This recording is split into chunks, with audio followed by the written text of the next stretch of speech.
Então você pode abrir a sua Bíblia, 1 Coríntios capítulo 7. Nós vamos ler dos versos 10 até o verso 16. 1 Coríntios, capítulo 7, do verso 10 ao verso 16. Caso você não tenha encontrado, estará aqui também projetado ao lado. Diz assim a palavra do Senhor: aos casados ordeno não eu, mas o Senhor, que a mulher não se separe do seu marido, mas, se ela se separar, que não se case de novo, ou que se reconcilie com o seu marido, e que o marido não se divorcie da sua esposa. Aos outros, digo eu, não o Senhor: se algum irmão estiver casado com uma mulher não crente, e esta concorda em morar com ele, não se divorcie dela. E se uma mulher estiver casada com um homem não crente, e este concordar em viver com ela, que ela não se divorcie do marido, porque o marido não crente é santificado no convívio da esposa, e a esposa não crente é santificada no convívio do marido crente. Se não fosse assim, os filhos de vocês seriam impuros, porém agora são santos. Mas, se o não crente quiser separar-se, que se separe. Em tais casos, não fica sujeito à servidão, nem o irmão, nem a irmã. Deus chamou vocês para viverem em paz. Pois você, ó mulher, como sabe se salvará o seu marido? Ou você, ó marido, como sabe se salvará a sua mulher? Vamos orar mais uma vez. Senhor, hoje falaremos sobre um tema difícil e por isso pedimos a tua luz, a luz do teu Espírito Santo, para nos conduzir à tua verdade e nos ajudarmos a compreender o que a tua palavra tem a nos ensinar nessa noite. No nome santo de Jesus que nós oramos.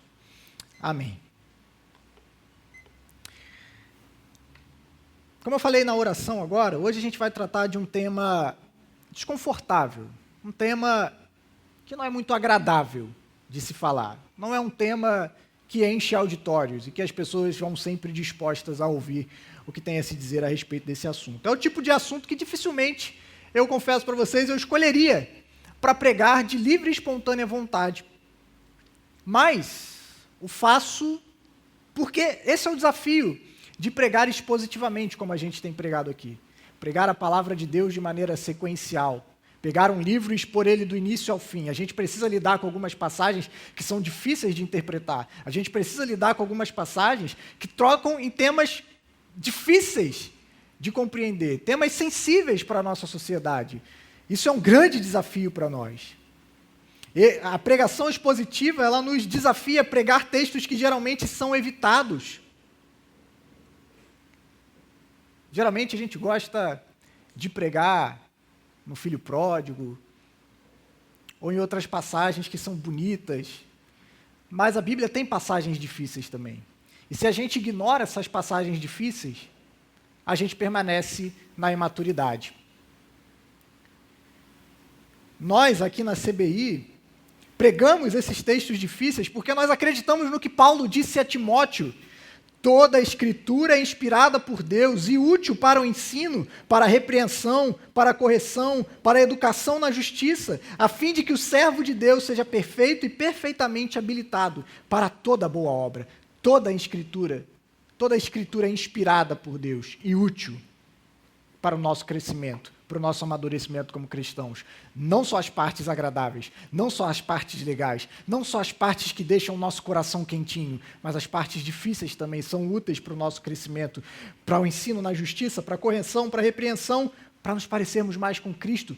Toda a Escritura é inspirada por Deus. E como servos de Jesus, somos chamados a fazer o que o próprio Paulo disse que fez à igreja de Éfeso. Em Atos capítulo 20, ele diz assim para os presbíteros daquela igreja: jamais deixei de lhes anunciar todo o plano de Deus.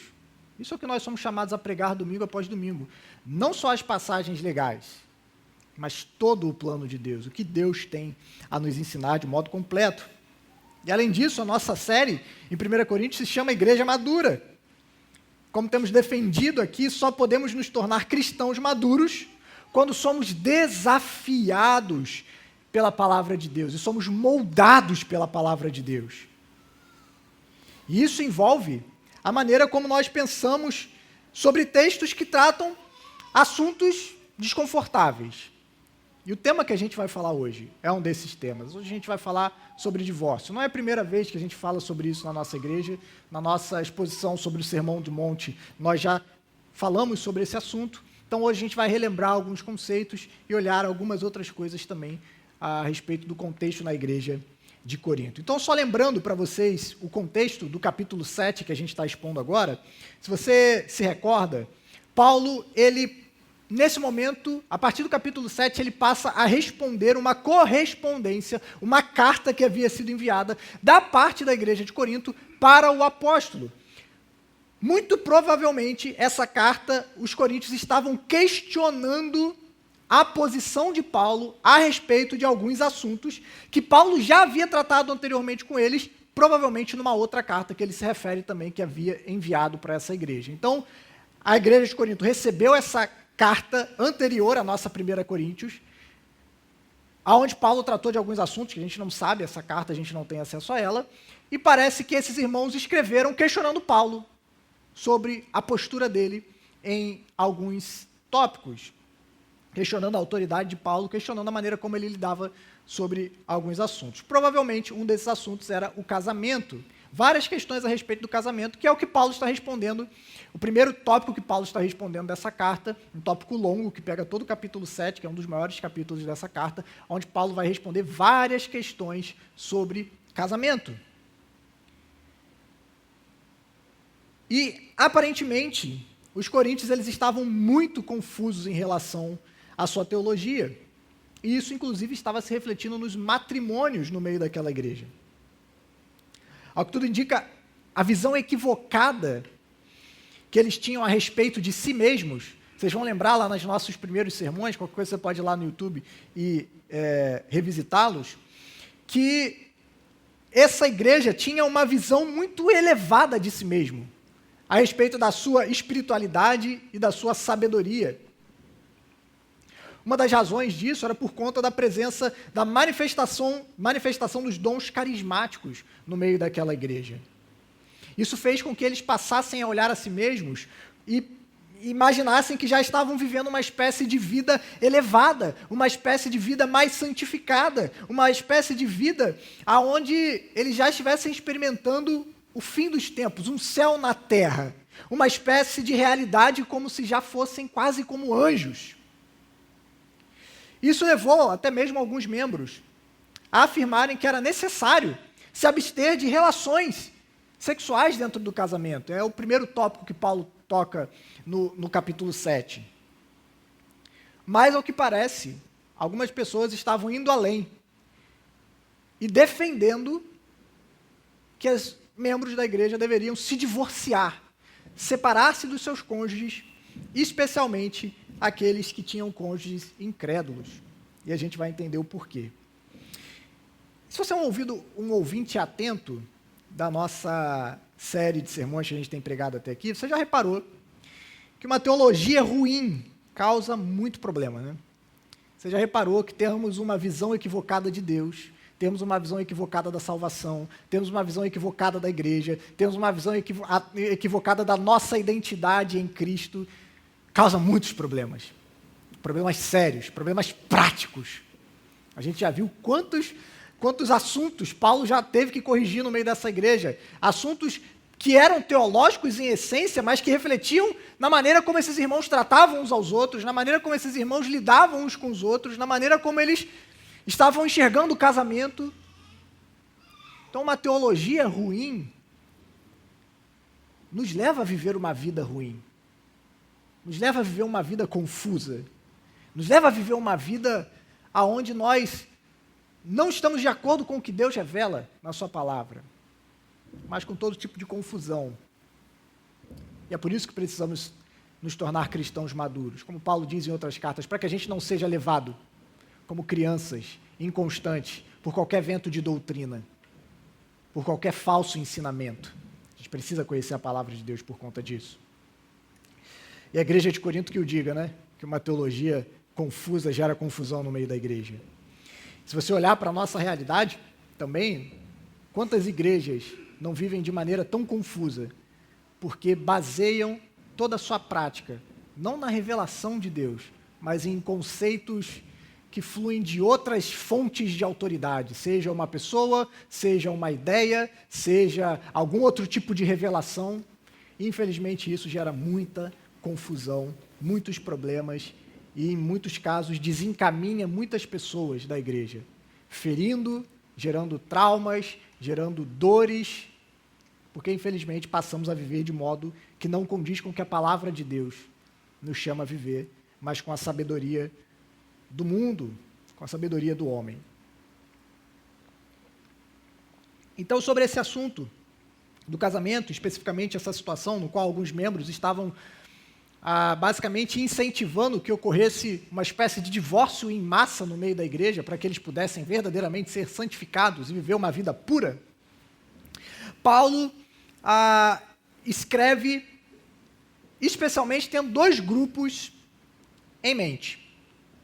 O primeiro desses grupos, ele chama de os casados, no verso 10. Ele diz: aos casados, ordeno não eu, mas o Senhor, que a mulher não se separe do seu marido. Mas se ela se separar, que não se case de novo, ou que se reconcilie com o seu marido, que o marido não se divorcie da sua esposa. Aqui, Paulo está falando diretamente àqueles casais que são compostos por cônjuges crentes. Quando Paulo se refere aos casados, aqui nesse momento, nesse contexto, ele está falando de um casal onde um crente é casado com outro crente. Como é que a gente sabe disso? Porque mais à frente, Paulo vai escrever assim: aos outros. E ele fala assim: quem são esses outros? Os não casados? Não. Aos outros a qual Paulo está se referindo são também aqueles que são casados com um cônjuge incrédulo. Então, quando Paulo se refere aqui agora, nesse primeiro momento, àqueles que são casados, ele está se referindo a casais aonde tanto o marido quanto a mulher são cristãos, compartilham da mesma fé, compartilham da mesma confissão, da mesma crença, creem em Jesus e vivem debaixo do seu senhorio. Qual é o ensino de Paulo para esses irmãos? Inclusive, Paulo aqui diz que ele está simplesmente citando aquilo que Jesus já havia ensinado. Ele diz: digo, não eu. Ordeno, não eu, mas o Senhor. Esse ensino de Cristo sobre o divórcio, você pode ver no capítulo 5 e 19 de Mateus, no capítulo 10 de Marcos, no capítulo 16 de Lucas. Ali está o que nós temos relatado nos evangelhos sobre o que Cristo tem a nos ensinar sobre essas questões. Nós já abordamos sobre esse assunto na nossa série do Sermão do Monte. Caso você queira expandir um pouco mais o tema que a gente vai falar aqui, recomendo que você vá lá no YouTube também e procure a nossa exposição sobre o capítulo 5 de Mateus, onde a gente fala um pouco sobre o que Jesus ensina sobre o divórcio naquela circunstância. E a gente passa também por alguns outros textos dos outros evangelhos que se complementam. E qual é o que Paulo tem para dizer aos casais cristãos, casados com outros cristãos? O ensino dele é bem claro, é nítido. Ele afirma que o divórcio não pode ser uma opção para um casal de cristãos. O divórcio não é uma opção para cristãos. Assim como Jesus, Paulo rejeita a ideia de que crentes casados possam romper a sua aliança matrimonial. É isso que Paulo está ensinando aqui. Mais à frente, a gente vai refletir um pouco mais sobre algumas aplicações disso para a nossa vida. Mas é isso que Paulo está dizendo. Se você é um cristão, casado com uma mulher cristã, se você é uma mulher cristã, casada com um homem cristão, não se divorcie do seu marido. É claro que aqui tem todo o contexto da igreja de Corinto por trás, onde as pessoas estavam se divorciando, não pelas razões que muitas vezes ocorrem divórcio na nossa sociedade, muitas vezes por egoísmo, muitas vezes por hedonismo, muitas vezes por questões extremamente superficiais, onde há conflitos, onde não há disposição para se resolver esses problemas, alguns problemas graves, sim, mas o motivo pelo qual isso estava sendo levado a divórcio naquela igreja era porque as pessoas estavam tendo uma visão errada do casamento. E Paulo é bem claro em relação a isso, citando inclusive o Senhor Jesus: não se divorcie. O divórcio simplesmente não deve ser uma opção para casais cristãos. Qual deve ser a opção, então? A gente vai falar sobre isso mais à frente. Mas é interessante que no verso 11, Paulo ele parece levantar uma situação hipotética. Ele vai dizer assim: todavia, entretanto, mas, se elas se separarem, é interessante que Paulo começa o argumento falando às mulheres, né? Porque alguns comentaristas, eles acreditam, inclusive, que parte desse problema estava partindo de um grupo de mulheres, a quais eles lidam com um termo técnico, que eles chamam de mulheres escatológicas, né, que seriam mulheres que teriam essa visão de como se elas já estivessem vivendo esse fim dos tempos, o céu na terra, e agora o casamento, já que os anjos não se casam e não se dão em casamento, nós estamos vivendo essa realidade, então é melhor nós separarmos, acabarmos com os nossos casamentos. Provavelmente esse problema estava partindo dessas mulheres, né, que estavam causando esse tipo de confusão no meio da igreja. Paulo diz, então no verso 11, se ela se separar, se acontecer dela se separar, Paulo diz assim, então que não se case de novo. Ou que se reconcilie com o seu marido. E aí, no final, ele diz, para o marido a mesma coisa. O que eu acabei de ensinar para as mulheres também vale para os maridos. Então não se divorcie. E aí ele levanta essa situação hipotética. Isso significa que existe uma situação ideal. Qual é a situação ideal? Que não haja divórcio.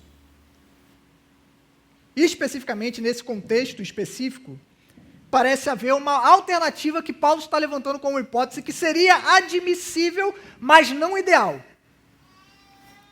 No caso de que essa mulher ou esse homem viesse a desobedecer a orientação bíblica e buscar a separação, um novo casamento não seria viável, não seria aceitável. E às vezes a gente pode se perguntar assim, então Paulo está justificando que existem situações onde um divórcio seria possível? Na verdade, não. Se a gente parar para pensar o que Paulo está afirmando, essa hipótese que ele está levantando não é de forma alguma tentando justificar o divórcio em alguns casos, mas afirmando que a esposa, por causa de ter desobedecido essa ordem clara das Escrituras e do Senhor Jesus, e ter optado por se divorciar, às vezes cristãos fazem coisas contrárias às Escrituras. Você deve saber que às vezes você age contrário àquilo que o Senhor nos ensina, e a gente toma decisões, a gente peca, a gente faz coisas que não deveríamos fazer.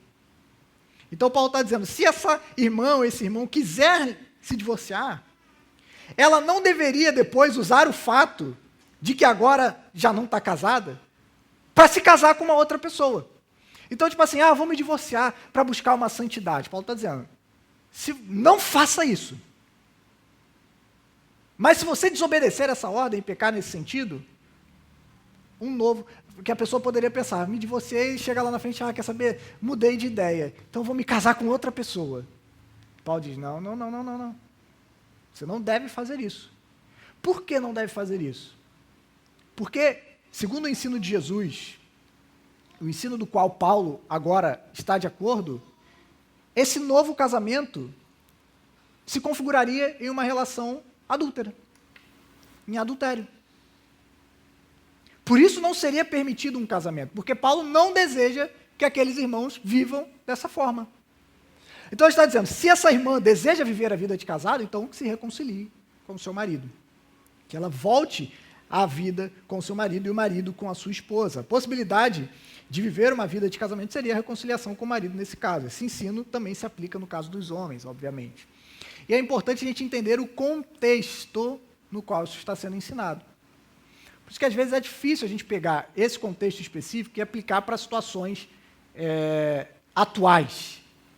Nós precisamos fazer isso com sabedoria. É claro que esse texto nos dá diretrizes, é claro que esse texto nos ensina, mas muitas das vezes as causas de divórcio nos nossos tempos não são as causas de divórcio que estavam ocorrendo na igreja de Corinto. Então a gente precisa de sabedoria, de direção para entender cada caso como um caso e buscar sabedoria e orientação divina em todas essas situações. Mas Paulo estava dizendo, nesse caso não façam isso, porque se vocês se casarem com uma outra pessoa, vocês estarão cometendo adultério.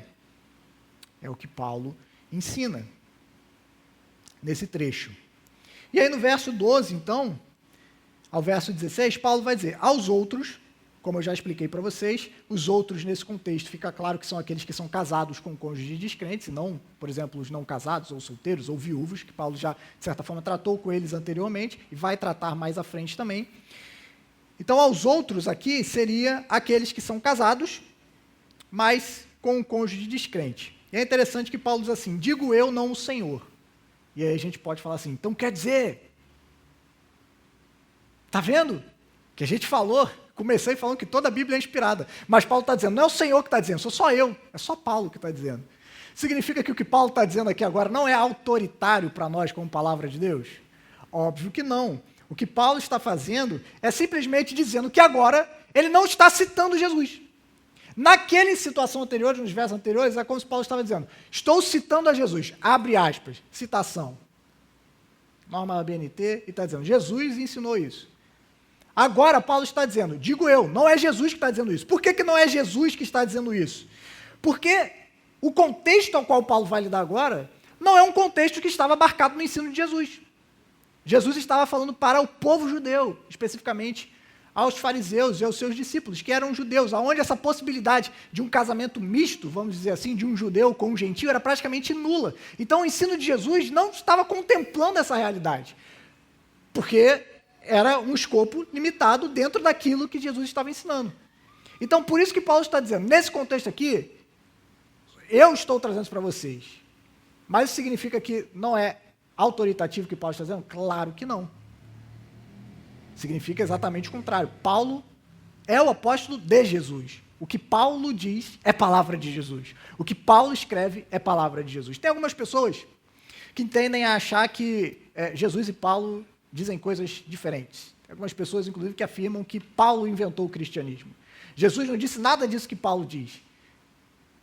E isso é um grande equívoco, um grande erro. Quando a gente olha o que Paulo está dizendo, ele simplesmente está afirmando aquilo que o próprio Cristo havia dito, aplicando a contextos específicos da igreja, mas Paulo mesmo se reconhece como sendo alguém que está simplesmente passando o que ele recebeu.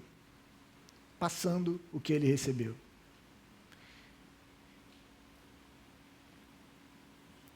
Então, esclarecido isso, naquela época, como nos nossos dias, havia a possibilidade, por exemplo, de um dos cônjuges se converter à fé cristã. Isso é muito interessante. Paulo não está falando de algum cristão que se casou com um incrédulo. Essa ideia é tolice, ela não é contemplada nas Escrituras. Você cristão, um homem cristão, uma mulher cristã, se casar intencionalmente com uma pessoa que não compartilha da sua fé. Não faça isso, meus irmãos. Isso só traz dor, confusão, muitos problemas no casamento. Isso nunca é incentivado nas Escrituras. O que Paulo está tratando aqui é da situação de que duas pessoas, pagãos, aonde um dos cônjuges se converteu e o outro cônjuge permanece incrédulo. O que acontece também em nossos dias. As situações onde isso acontece em nossos dias. Em situações assim, Paulo diz que o ensino é basicamente o mesmo. Os crentes nunca devem tomar a iniciativa no divórcio. Também o divórcio não deve ser uma possibilidade em situações assim.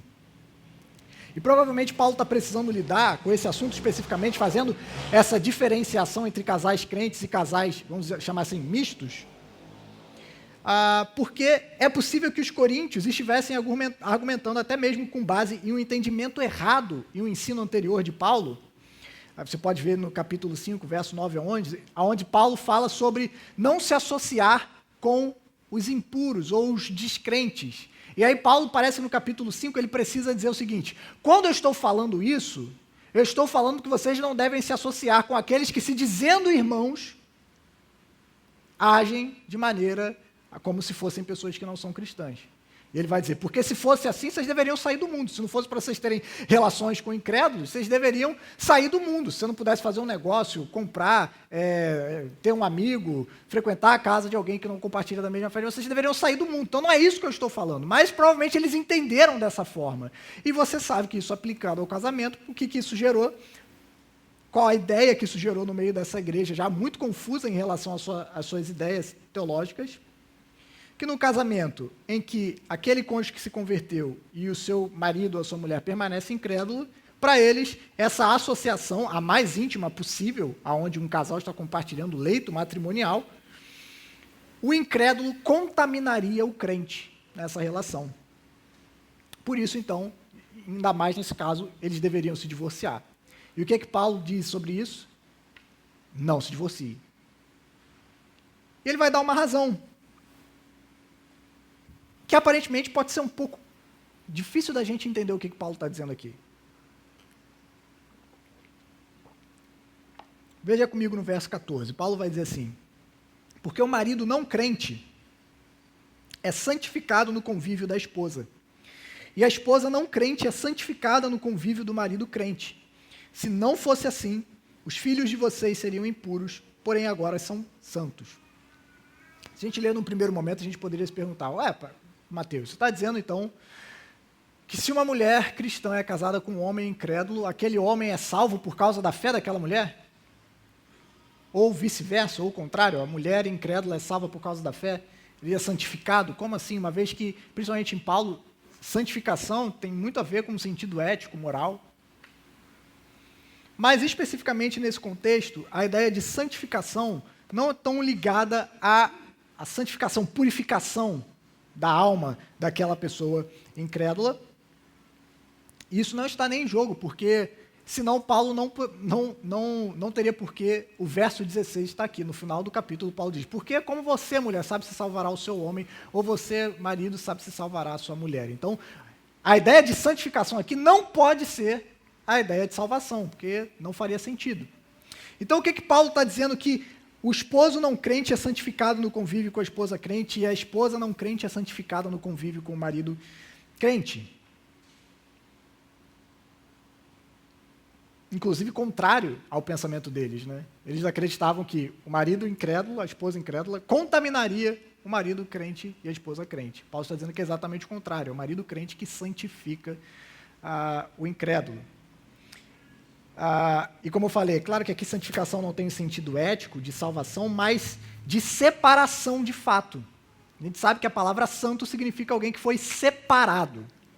E nesse contexto, é como se Paulo estivesse argumentando que, por conta do seu parceiro, que veio a crer em Jesus, aquela pessoa incrédula ela estaria separada de uma maneira especial. Como assim separada de uma maneira especial? Uma maneira que espera-se, sim, que levará esse incrédulo à salvação. Não é uma garantia, não é uma promessa, mas por que se tem essa expectativa? Porque agora essa pessoa está convivendo diariamente com uma pessoa que crê em Jesus. Essa pessoa está sendo, ou deveria ser, exposta diariamente à graça de Deus por meio da vida daquele cônjuge que crê em Jesus. E isso seria o que Paulo está dizendo aqui. Agora essa pessoa, ela tem muito mais possibilidade de vir a conhecer o amor de Cristo, porque ela está convivendo diariamente com uma pessoa que se parece com Jesus. Ou que deveria se parecer com Jesus, que ama como Jesus, que serve como Jesus, que se entrega como Jesus. E agora, por esse cônjuge incrédulo está em contato diário com essa pessoa, que estaria amando, servindo, cuidando, pregando o evangelho. Paulo está dizendo, praticamente... nós podemos crer que em algum momento o coração dessa pessoa seria amolecido pelo convívio com o seu cônjuge.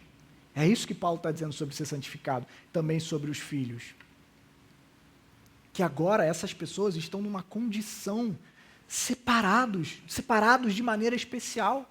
Eles estão tendo contato diário íntimo com o servo de Jesus, que em tese seria alguém parecido com Jesus, que deveria refletir a graça de Jesus, que deveria refletir o amor de Jesus, que deveria refletir a vida de Jesus na sua vida cotidiana.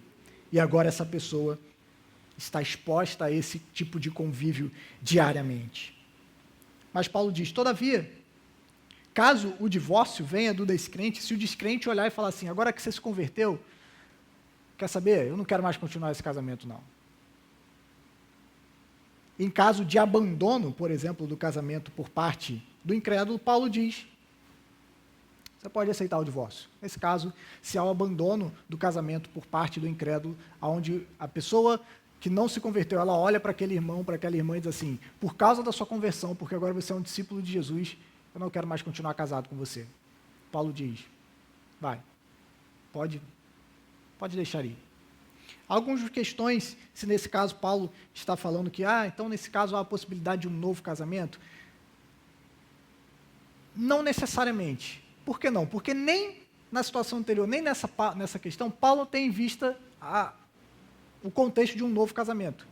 Então não é que esse texto fale que sim nem que não. Esse texto não fala sobre um novo casamento, embora a gente possa tirar conclusões sobre ele, mas Paulo não está falando sobre isso. Mas Paulo diz que caso o divórcio parta da parte que não crê em Jesus, que esse irmão estaria livre para viver, continuar a sua vida. Né? Não ficaria debaixo de obrigação, diz Paulo, de manter esse casamento. Não deveria ficar tentando, por favor, não vai. Paulo diz, se a parte incrédula deseja o divórcio, você pode recebê-lo e deixar essa pessoa ir.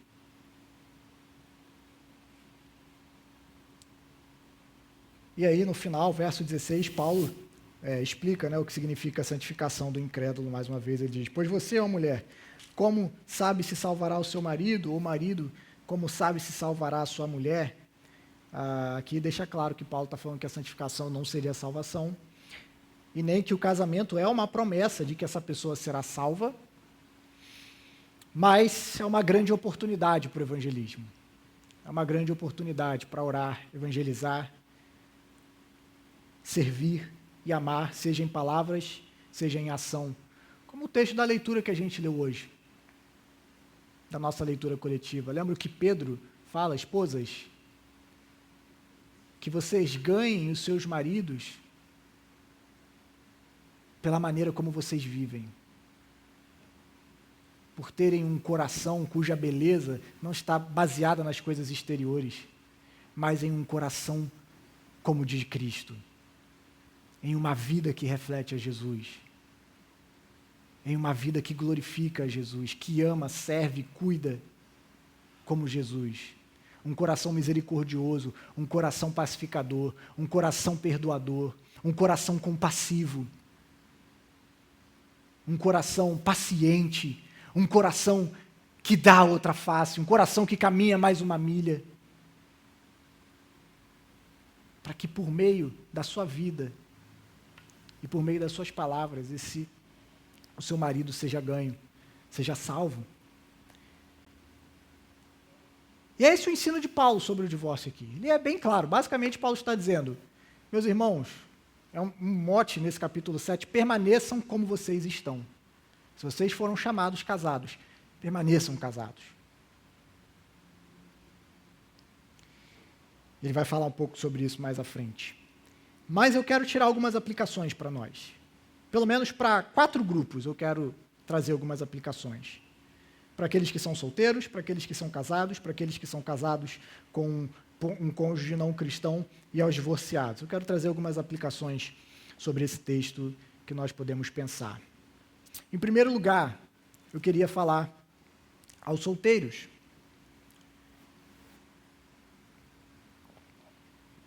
Meus irmãos, levem a sério o que a Bíblia ensina sobre divórcio.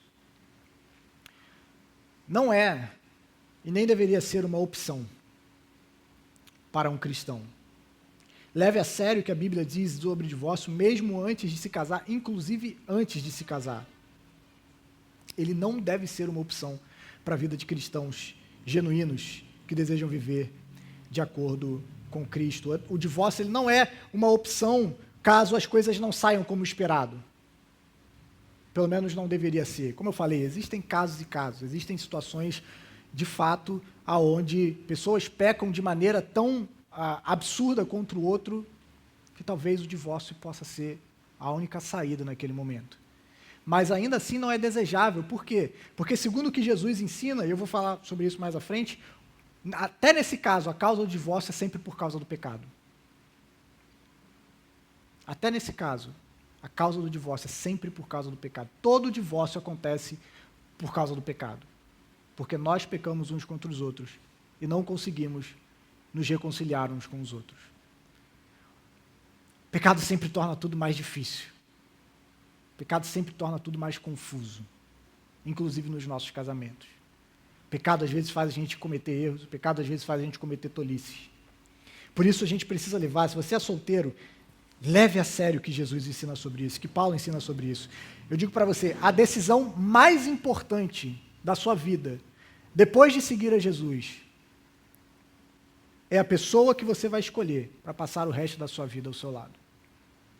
É a pessoa que você vai escolher para se tornar o seu marido, a sua esposa, o pai dos seus filhos. Essa é a decisão mais importante da sua vida, depois da sua decisão de seguir a Cristo. Escolher seguir a Cristo. Por isso, só entre no casamento depois de você se certificar que fez as perguntas certas, que analisou tudo com muito cuidado,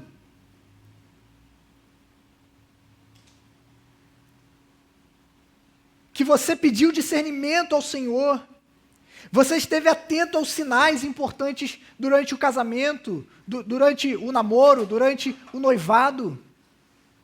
Sinais que estavam lá e que muitos casamentos chegam ao fim, ao fracasso, porque sinais claríssimos foram ignorados durante esse período de conhecimento no namoro. Não é estranho, por exemplo, você ouvir uma moça dizer que quer se separar do seu marido porque ele é um encostado, ele não quer saber de trabalho, ele só fica jogando videogame o dia inteiro, ele não se esforça pela nossa família, ele sempre dá o mínimo possível, eu já pedi várias vezes para ele fazer as coisas, ele não faz, é um encostado, fica dependendo de favor dos outros, fica dependendo de favor da família. E aí a pergunta que a gente faz é a seguinte, tá ok, minha irmã, deixa eu te perguntar, antes de vocês casarem, ele era um cara esforçado, trabalhador, estudava, se esforçava para ser alguém na vida, e ele se tornou essa pessoa depois do casamento? Geralmente a resposta é não. Antes do casamento, ele já era um encostado, preguiçoso, que não fazia nada, não queria estudar, só ficava fazendo as coisas. E aí você vê para você, e você decidiu casar com ele mesmo assim? A gente ignora muitas coisas durante o namoro. Não deveríamos fazer isso. Pastor, eu casei com ela, mas ela é insuportável, briga por tudo, ciumenta, eu não posso falar com o meu amigo, dar um oi para ele que ela já acha que fica em cima de mim o tempo todo. É um relacionamento tóxico, abusivo. Mas ela antes do casamento, ela era uma mulher compreensível, que confiava em você, uma mulher que sabia que estava casada com um homem, com um cristão, que ama Jesus. Não, no namoro ela já era assim. Você casou com ela mesmo assim?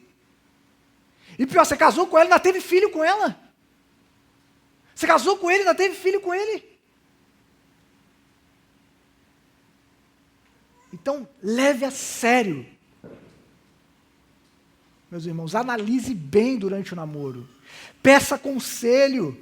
Peça conselho aos seus pais, peça conselho às pessoas que te amam, peça conselho a pessoas maduras espiritualmente, peça conselho à sua liderança, pergunte. Eu tenho um padrão que funciona. Se os seus pais não são a favor desse relacionamento, se os seus amigos mais próximos não são a favor desse relacionamento, se cristãos maduros não são a favor desse relacionamento, se a sua liderança espiritual não é a favor desse relacionamento, não se case com essa pessoa. Não se case. Seja sábio. Peça discernimento ao Senhor. Ah, pastor, mas eu conheço um casal que o cara vivia, vivia, sei lá, bagunçando tudo, e eles se casaram e depois do casamento ele se acertou. Não tentarás o Senhor seu Deus, meus irmãos. Existem situações assim? Existem. Existem porque Deus é muito gracioso. Mas isso é uma situação de 1 em 1 bilhão de ocasiões isso vai acontecer. Então não dê sorte para o azar. Namoro, casamento, ele não é um lugar evangelístico. Ah, vou casar com essa pessoa para salvá-la para Jesus. Não faça isso. A não ser que você tenha se convertido e depois já está casado. É o que Paulo se refere a ele. Então, por isso, leve a sério, seja sábio. Certifique-se de que você fez as perguntas certas, que vocês têm mesmo os objetivos de vida, que vocês pensam a mesma coisa sobre casamento, que vocês pensam a mesma coisa sobre criação de filhos, que vocês pensam a mesma coisa sobre trabalho, que vocês pensam... É muito engraçado quando você pega um casal e você vê que o marido quer ter filho, a esposa não quer ter filho. Ou então a esposa quer ter filho, o marido não quer ter filho. Vocês nunca conversaram sobre isso?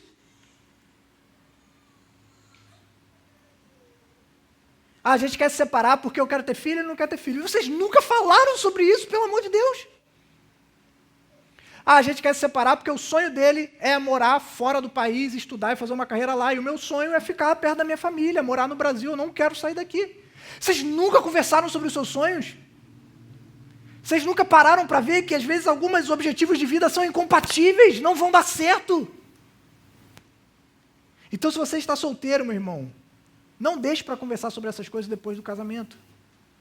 Para chegar lá na frente e falar assim, então agora cada um segue para um lado, a gente vê que não era isso mesmo, só depois do casamento que eu conheci essa pessoa. Só depois do casamento você conheceu a pessoa? O que vocês estavam fazendo no namoro? Só beijando na boca?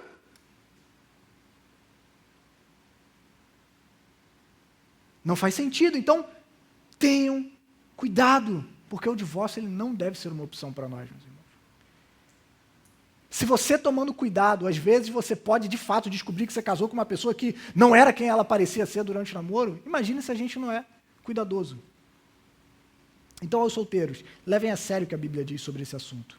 Aos casados, aqueles que estão casados com outros cristãos, meus irmãos, definitivamente o divórcio não deveria ser uma opção para nós. Malaquias 2,16.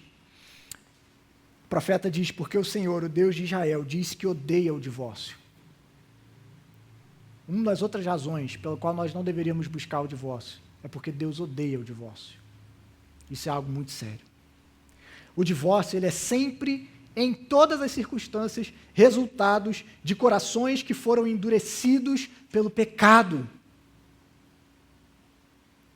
Como eu falei, o pecado sempre torna as coisas mais difíceis e mais complicadas. Mas como diz Gordon Fee, comentando esse texto, ele diz assim, se o marido cristão e a esposa cristã não conseguem se reconciliar entre si, como então podem esperar se tornar modelo de reconciliação perante um mundo quebrado e despedaçado? Por que o divórcio não deveria ser uma opção entre cristãos? Porque para um cristão, o caminho sempre deve ser a reconciliação. Para um cristão, o caminho sempre deve ser o arrependimento, a confissão, a mudança de atitude, o quebrantamento. Deve ser o abandono do pecado, não do cônjuge. Quando, meus irmãos, nós pulamos fora de um casamento, em um momento difícil, em que o casamento se torna difícil, e há momentos que os nossos casamentos se tornarão difíceis. Há momentos em que estar casado será difícil, há momentos em que os conflitos virão, há momentos em que as situações adversas vão vir, ou problemas internos, ou problemas externos vão vir, trazer pressão sobre o casamento. Há momentos em que será difícil permanecer casado. Mas se nós pulamos fora do casamento nesses momentos difíceis, nós inclusive impedimos o nosso crescimento espiritual como cristãos. É justamente em momentos difíceis que nós temos a oportunidade de sermos transformados à imagem de Cristo Jesus em nosso caráter. É justamente quando é difícil amar o nosso marido, é justamente quando é difícil amar a nossa esposa, que nós aprendemos a amar como Jesus. É justamente quando o nosso cônjuge nos irrita em um nível que é insuportável, que a gente aprende a ter paciência, como Deus é paciente com os nossos pecados. É justamente quando nós estamos explodindo de raiva, de amargura, porque achamos que o nosso cônjuge está negando a nós direitos que supostamente nós achamos que nós temos. E eu fico com raiva dele, eu fico com amargura, eu fico com ódio, porque ele está roubando aquilo que é meu direito. E muitas vezes são direitos falsos, que nós achamos que nós merecemos. E aí eu me encho de raiva, de amargura, de rancor. É justamente nesse momento que nós somos chamados a reconhecer isso, confessar os nossos pecados, pedir perdão ao nosso cônjuge. Pela maneira como eu tenho tratado você, porque eu tenho sido impaciente, porque eu tenho sido irado, porque eu tenho sido negligente, displicente, porque eu não tenho servido a você, porque eu tenho sido egoísta, eu só estou pensando em mim. Se nós pulamos fora nesses momentos, nós somos impedidos de crescer à imagem de Cristo Jesus. O casamento é um instrumento de santificação na nossa vida, meu irmão. Se você está casado com alguém, e se você está casado com um pecador, que é a situação de todos nós aqui, o casamento será uma ótima oportunidade para nós aprendermos a nutrir o fruto do Espírito em nossas vidas. Amabilidade, paciência, bondade, alegria. E é por isso que nós precisamos nos encher do Espírito Santo. É por isso que nós precisamos caminhar com Cristo. É por isso que nós precisamos nutrir uma vida devocional. Por isso que o divórcio ele não deveria ser uma opção para o cristão, porque a opção para o cristão sempre deveria ser buscar a reconciliação, o cuidado, o perdão, a confissão de pecados. Que o divórcio não seja uma opção para você, meu irmão. Não escolha o caminho mais fácil. Muitas vezes o divórcio é o mais fácil. Mas lute pelo seu casamento. Lute com o Senhor em oração. Peça discernimento a Deus. Peça ajuda na igreja de irmãos que você confia, de casais maduros, casais mais velhos que já passaram pelas dificuldades do casamento. Peça ajuda à liderança. Não passe por isso sozinho. Peça socorro. Porque Deus é o maior interessado em restaurar o seu casamento. Deus é o maior interessado em restaurar o seu relacionamento. Ele deseja transformar o seu lar. Muitas das vezes os problemas ocorrem justamente porque nós construímos as nossas casas e deixamos Jesus do lado de fora.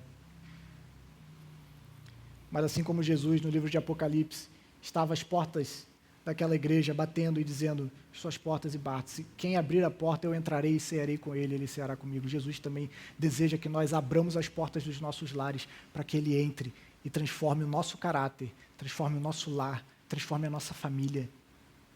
Deus é o maior interessado em transformar os nossos lares. Por isso, para cristãos, meu irmão, se você está passando por uma crise no seu casamento, e você está cogitando o divórcio,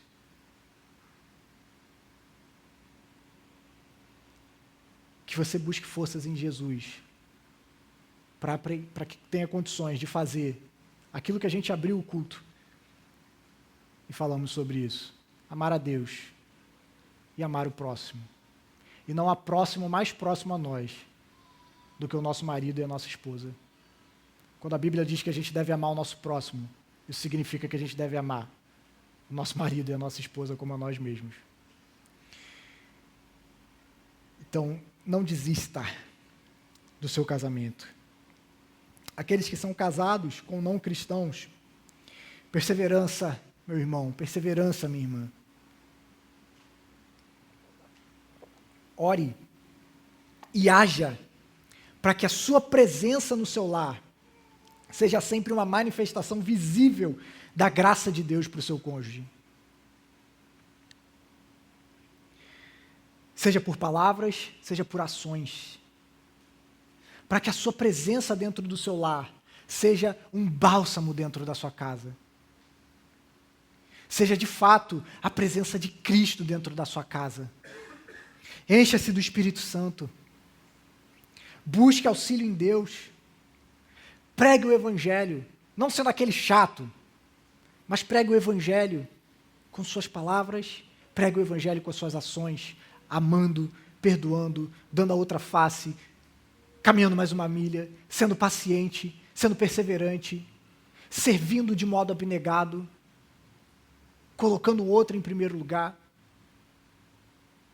buscando o bem do outro e não o seu em primeiro lugar, para que de dia após dia Cristo seja refletido dentro da sua casa, por meio da sua vida, para que essa pessoa possa ver como Cristo ama, como Cristo cuida, como Cristo se importa, como Cristo age. Persevere, ore, lute em oração, clame para que Deus abra os olhos do seu esposo. A conversão não é um ato simplesmente racional, é um ato sobrenatural do Espírito Santo. Então ore para que Deus abra os olhos do seu marido, da sua esposa.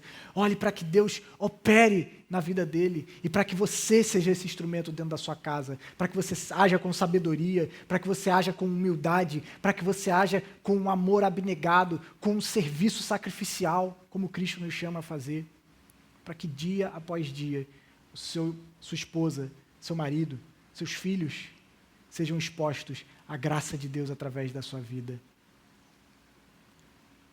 Orando para que Deus um dia quebre esse coração duro, para que de fato eles possam se entregar à graça de Cristo. E o último grupo que eu quero falar é aqueles que são divorciados. Talvez você tenha passado por um divórcio na sua vida. Talvez você tenha passado por um divórcio e tenha entrado num novo casamento. Talvez você tenha passado por um divórcio e esteja sozinho hoje. Eu já vi muitas pessoas que lidam com esse assunto de maneira um tanto quanto legalista e que basicamente condenam aqueles que são divorciados ao inferno. Já vi pessoas sofrendo por conta disso. Já vi pessoas querendo tirar a vida por conta disso. Já vi pessoas que lutam diariamente para tentar ganhar o amor de Cristo, porque em algum momento passado na sua vida essa pessoa passou por um divórcio e ela acha que por conta de um ensino errado que essa pessoa recebeu na igreja, que agora, porque ela é uma pessoa divorciada, a graça de Deus não consegue alcançá-la. Não. O único pecado sem perdão nas Escrituras é blasfêmia contra o Espírito Santo. Cristãos verdadeiros pecam. Cristãos verdadeiros, às vezes, são tolos. Cristãos verdadeiros, às vezes, tomam decisões ruins. Cristãos verdadeiros, às vezes, se deixam endurecer pelo pecado e tomam decisões erradas. Algumas delas com consequências para o resto da vida. Cristãos verdadeiros podem, em algum momento na sua vida, tomar decisões erradas. Cristãos verdadeiros podem, em algum momento na sua vida, optar por um divórcio que talvez eles não deveriam ter optado por ele. Mas isso não significa que é o fim, que agora não tem mais jeito para você. Que talvez a única possibilidade seria você reatar o seu casamento com aquela primeira pessoa, que às vezes já está até casada, e às vezes você já está em outro casamento. E agora, o que você faz? Você se divorcia desse segundo casamento, e agora, ao invés de ter um divórcio, você tem 2 divórcios? Obviamente não é isso que a palavra de Deus ensina. Mas como eu falei, a gente precisa olhar cada caso como um caso. Porque, mais uma vez, eu volto a repetir, o pecado sempre torna as coisas mais difíceis. Se nós não pecássemos uns contra os outros, nós não precisaríamos passar por situações assim. Mas o que eu quero dizer para você não é de forma alguma minimizando o que a Bíblia ensina sobre o divórcio, que o divórcio é um pecado e a gente deve não buscar ele na nossa vida. Mas às vezes cristãos pecam, às vezes cristãos tomam decisões erradas, às vezes cristãos são movidos mais pelo seu próprio coração, pelo seu próprio desejo e falham uns contra os outros, inclusive contra o seu cônjuge. Alguns cristãos pecam de maneira, às vezes, dura demais. Mas eu quero trazer uma mensagem para você. Saiba, meu irmão, que a graça de Deus ela é maior que os nossos pecados e os nossos erros. Nós podemos cometer falhas, erros, mas a graça de Cristo é maior do que os nossos pecados e os nossos erros. É claro, mais uma vez, eu não venho com isso dizer que, então, a gente pode divorciar à vontade, porque afinal de contas estamos na graça. Não, de maneira alguma. Devemos levar os assuntos a sério. Você não deveria buscar o divórcio nunca, mas talvez você já fez isso. Talvez isso já tenha sido algo na sua vida. O que nós devemos fazer, então?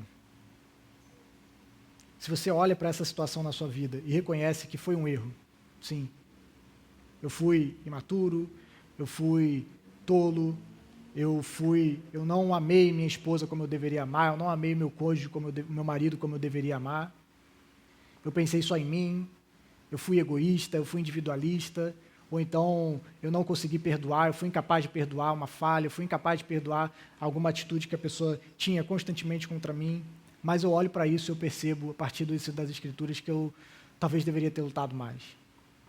Eu olho que, eu não olho para isso com alegria, mas eu olho hoje para essa situação e eu reconheço que foi um erro, que foi um pecado, e eu me arrependi desse pecado.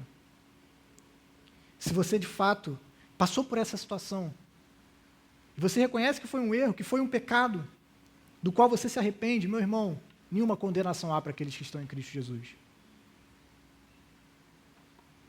É claro que, às vezes, algumas decisões que a gente toma terão consequências para a nossa vida. E aí a gente precisa ver, como eu falei, cada caso é um caso, sobre novo casamento, como é que a gente fica sobre isso? É sempre muito confuso, porque o pecado sempre torna tudo muito confuso. O pecado sempre torna as coisas mais difíceis. Provavelmente, esse divórcio possa trazer conflitos para a sua vida até hoje, trazer dor, vergonha, amargura, ressentimento, porque o pecado sempre é doloroso. O pecado sempre deixa marcas. Por isso você não deveria buscar um divórcio, mas como eu falei, às vezes a gente toma decisões, às vezes a gente peca, às vezes a gente erra. Alguns erros nossos têm consequências mais graves. Mas, meu irmão, Cristo não te condena se você está arrependido. Se você confessa esse pecado, Cristo não te condena, nem eu. Não deveríamos condenar aqueles que Cristo já justificou e perdoou. Porque a graça de Jesus é maior do que os nossos pecados. Sua graça é sempre maior. Então, levem a sério o que a Bíblia tem a dizer sobre divórcio. É claro que tem muito mais para ser dito e ensinado, como eu falei. Então a gente pode simplesmente pegar e aplicar isso de maneira generalizada a todas as situações? Não. É um assunto que a gente precisa de muita sabedoria bíblica e que às vezes a gente nem vai ter todas as respostas. Mas se a gente segue aquilo que, por isso que siga o que a Bíblia diz. Não se divorcie, lute pelo seu casamento e Deus abençoará a sua vida, meu irmão. Quando nós, de fato, vivemos como cristãos, dispostos a amar e perdoar, Deus nos dará forças para seguir, até mesmo nos momentos difíceis. Quero te convidar a se colocar de pé, nós vamos orar.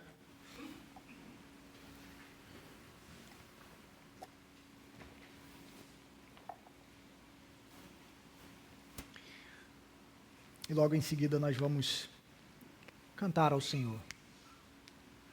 Um louvor que nos chama a entregar as nossas vidas ao Senhor, como uma oferta ao Senhor, uma vida de obediência a Ele, inclusive em nossos casamentos. Senhor, Tu conheces os nossos corações. O Senhor sabe como cada irmão entrou aqui, como cada casal entrou aqui, como os solteiros entraram aqui. O Senhor conhece a condição que está o nosso casamento, o Senhor conhece o nosso passado, o Senhor conhece como está o nosso coração. Meu desejo, Pai, é que a Tua palavra guie as nossas famílias e os nossos matrimônios. Minha oração é para que o Senhor dê sabedoria àqueles que são solteiros na escolha do seu marido e da sua esposa. Minha oração é para que aqueles que são casados encontrem forças no Senhor para que os seus casamentos possam representar o relacionamento entre Cristo e a igreja para esse mundo falido e caído. Que o Senhor dê forças àqueles casamentos que estão talvez por um fio, que chegaram no fundo do poço, mas Jesus sempre está no fundo do poço conosco, Ele nunca nos abandona. Jesus é capaz de nos tirar dessa situação. Que o Senhor transforme esses lares, essas famílias, esses casamentos para a glória do Senhor. Aqueles que lutam por estarem casados com um cônjuge incrédulo, que o Senhor dê a eles perseverança, coragem e ajude eles a viver como Cristo dentro do seu lar. Para que eles possam brilhar a luz de Jesus nas suas casas e por meio do seu exemplo, do seu falar com sabedoria, com graça, essas pessoas, seu marido, esposa, filhos, possam ser alcançados pelo Evangelho através da vida dessas pessoas. E aqueles que foram divorciados, estão divorciados nesse momento, que passaram por um divórcio em algum momento na sua vida, que eles possam entender, Senhor, que a Tua graça é maior que o nosso pecado. Eu sei que muitas pessoas divorciadas lutam, às vezes, com essas questões. Lutam no seu coração, no seu íntimo, para se sentirem aceitos pelo Senhor, mas que eles saibam que eles são aceitos por causa de Cristo, por causa dos méritos de Cristo.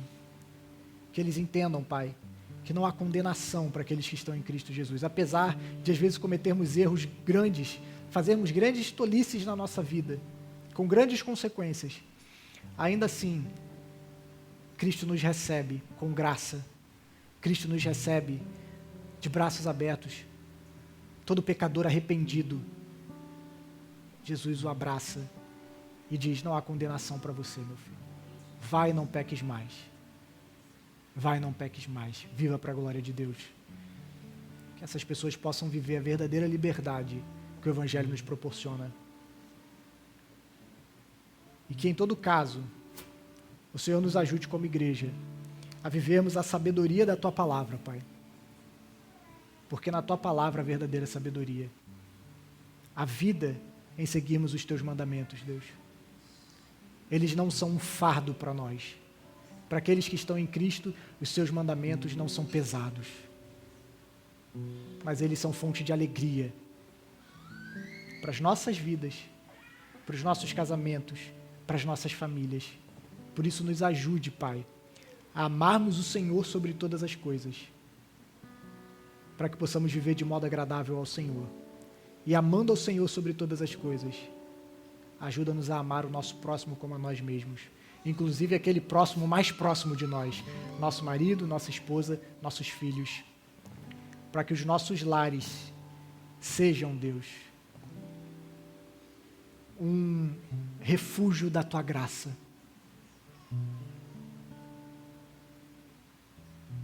Onde a Tua presença se manifesta nos nossos relacionamentos, para a glória do Teu nome. Abençoa, Pai, as nossas famílias. Abençoa cada casamento.